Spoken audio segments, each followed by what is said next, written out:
She said, "If you don't like my friend's rude jokes, you can just pay and leave." I said, "Thanks for the option." Then I stood up, took my car keys, and walked out of the restaurant. She thought I was joking until her friends' laughter died when they realized I had just paid for my meal only. I, 29 male, just walked out of what was supposed to be a celebration dinner, and I'm sitting in my car processing what just happened. My girlfriend Vanessa, 28, of 3 years just gave me the perfect out, and I took it. Quick background: Vanessa and I have been together since we met at a friend's housewarming. She was funny, ambitious, worked as a marketing coordinator. We clicked instantly. Moved in together after 18 months. Everything was mostly good, except for one thing: her friend group. Her core group consists of 3 women she's known since college: Meredith, 29F, Jasmine, 28F, and Bianca, 27F. They're intense. Always been a bit much, but lately they've gotten worse. They make these jokes about me constantly. Started small, comments about my job: I'm an electrician; my hobbies: I restore old motorcycles; my clothes. I brushed it off initially because Vanessa would laugh along, but tell me privately she didn't mean it. Tonight was Vanessa's promotion celebration. She just got bumped up to senior marketing coordinator. I was genuinely proud, suggested we all go to this nice steakhouse downtown, my treat for the whole table, wanted to do something special for her. Everything started fine. Drinks, appetizers, everyone chatting. Then Meredith started. "So Jake, still playing with wires for a living? Must be nice having such a simple job. Not much thinking required, right?" I smiled. Actually, electrical work requires quite a bit of problem solving and... "Oh please," Jasmine cut in. "It's not like you need a degree. Van here's killing it in corporate while you're... what's that thing you do with the bikes?"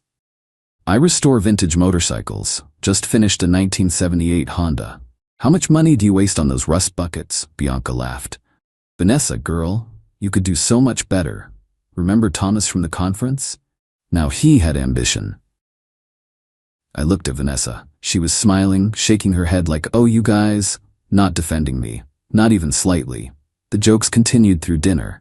Everything from my grease monkey hobbies to how I probably couldn't understand Vanessa's complex marketing strategies, to Meredith actually saying I was lucky Vanessa was willing to date down. The final straw was when Jasmine said, "Honestly, Van, when are you gonna upgrade? Jake's sweet, but come on, you're executive material and he's... well..." I set down my fork. "Vanessa," she sighed. "Jake, they're just joking around." "It doesn't feel like joking." "Oh my God, he's so sensitive," Bianca laughed. "What, gonna cry because we hurt your feelings?" I stayed calm. "I'm not comfortable with this." That's when Vanessa said it. Looked me dead in the eye and said, "Look, if you don't like my friend's rude jokes, you can just pay and leave." The table went quiet for a second. Then Meredith started giggling. "She really said it. Thanks for the option," I said, standing up. I pulled out my wallet, did quick math for my meal plus tip, and put cash on the table. "This covers mine." Vanessa rolled her eyes. "Jake, sit down. Don't be dramatic." I picked up my keys. "Enjoy your celebration dinner." The laughter started as I walked away. I heard Jasmine say, "He'll be back in 5 minutes, watch." I didn't go back. Made it to my car and sat there for a few minutes. My phone started blowing up about 10 minutes later. First Vanessa, "Very funny. Come back and pay the bill." Then, "Jake, this isn't cute anymore." Then, "Are you serious right now?" I drove home. More texts flooded in. Apparently reality hit when the server brought the check. It was close to $400 for the whole table. They'd ordered expensive steaks, multiple cocktails, desserts, and I'd only left $60 for my meal and tip. Vanessa called 15 times on my drive home. I didn't answer. When I pulled into our apartment complex, she'd already left 3 voicemails, escalating from annoyed to furious. I'm going inside now to pack some things. Not sure what happens next, but I'm done being the punchline. Update 1. Didn't sleep much. Crashed at my buddy Marcus's place after grabbing some clothes and toiletries from the apartment. The text assault continued all night. "Vanessa, I can't believe you humiliated me like that. My friends think you're pathetic. You left me with a $400 bill. This is so embarrassing. You need to Venmo me right now. Answer your phone." Around 2 a.m., her friends joined in. Meredith sent a long paragraph about how I'm financially abusive for tricking them into thinking I'd pay. Jasmine called me a petty loser. Bianca sent a Venmo request for $100 with the note for emotional damages. I blocked all 4 of them and tried to get some sleep. This morning, woke up to knocking on Marcus's door. It was Vanessa. Marcus, absolute legend, told her I wasn't there. She didn't buy it. I know he's in there. His truck is outside. Marcus? Haven't seen him. Maybe he parked here and Ubered somewhere? She stood there for 20 minutes, alternating between pounding on the door and calling my blocked number. Eventually she left, but not before yelling, "This is so childish, Jake. You can't just run away from your responsibilities." My responsibilities? I paid for my food. That was my only responsibility. Marcus made coffee and we talked. He's been saying for months that Vanessa's friends were toxic and she enables them. Bro, remember when they joked about your mom's accent at your birthday dinner? Or when they said your sister's wedding was cute for a budget event?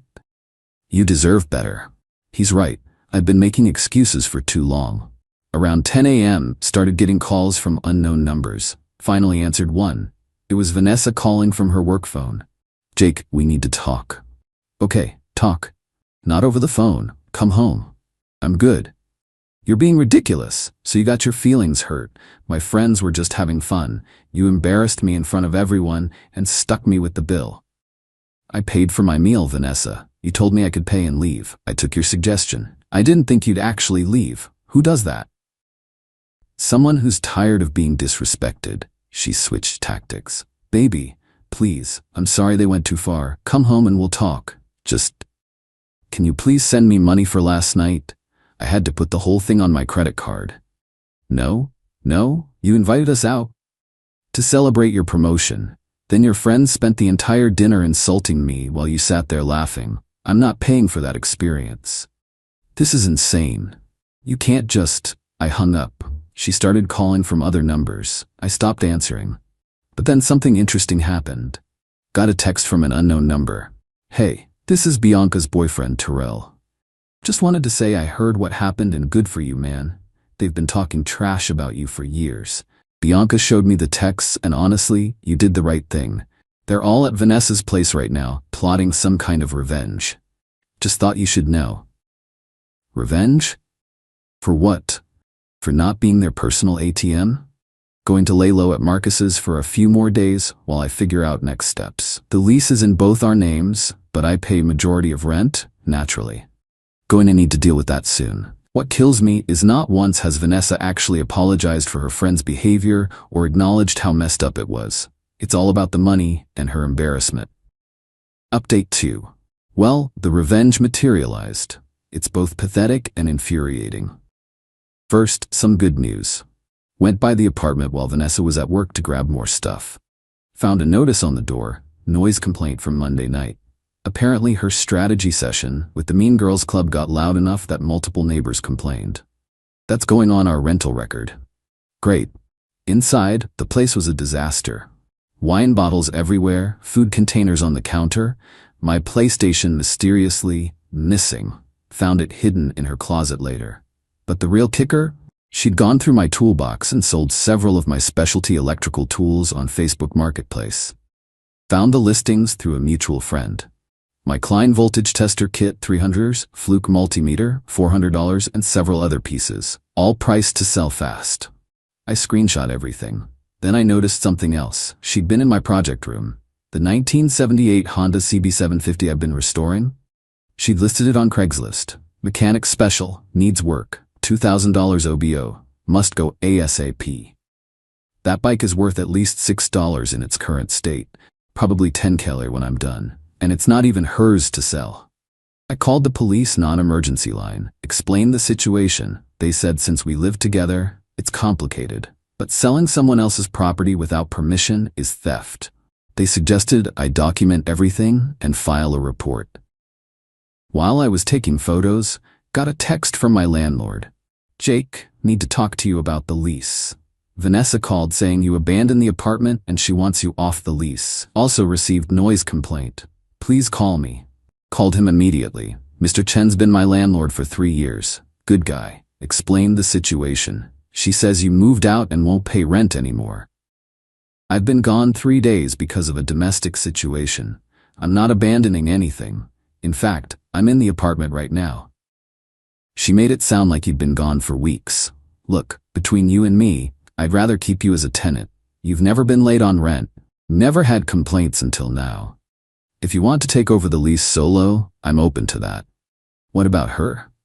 She'd need to agree to be removed, or you'd both need to break the lease. But Jake, that noise complaint is a problem.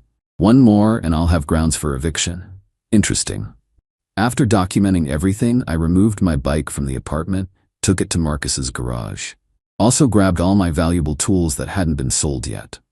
Left anything we'd bought together, took only what was mine before the relationship. That evening, Vanessa came home to find me loading the last box into my truck. What are you doing? Moving my things to a safe location since you're selling them without my permission.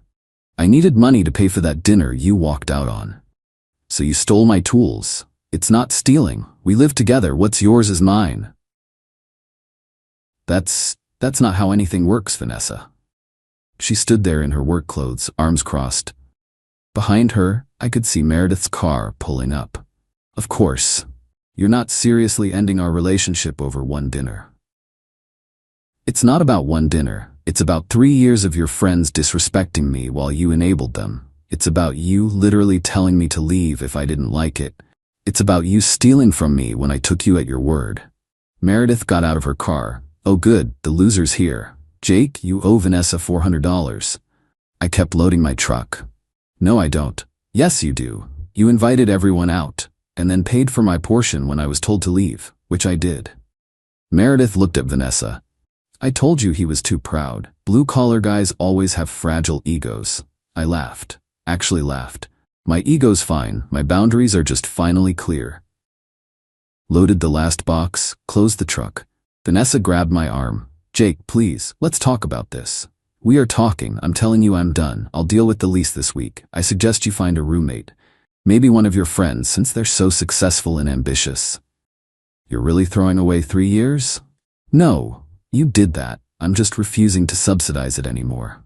Drove away with them both staring. Felt like a weight had been lifted. That night she tried calling from various numbers again. Finally left a voicemail. You're right, okay? My friends were out of line. But you didn't have to be so cruel about it. Please come home. We can work this out. I love you. Too little, too late. Final update time for the conclusion of this ridiculous saga.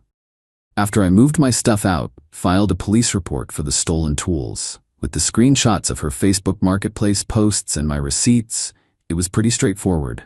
The officer said they'd follow up with her. Met with Mr. Chen about the lease.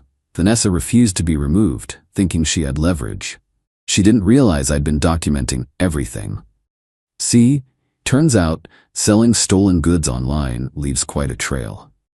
Also turns out that when you have 3 noise complaints in 2 weeks, yeah, she kept having her friends over for support, violate the lease terms about unauthorized sales of another tenant's property, and harass other tenants. She'd been bothering Marcus asking where I was.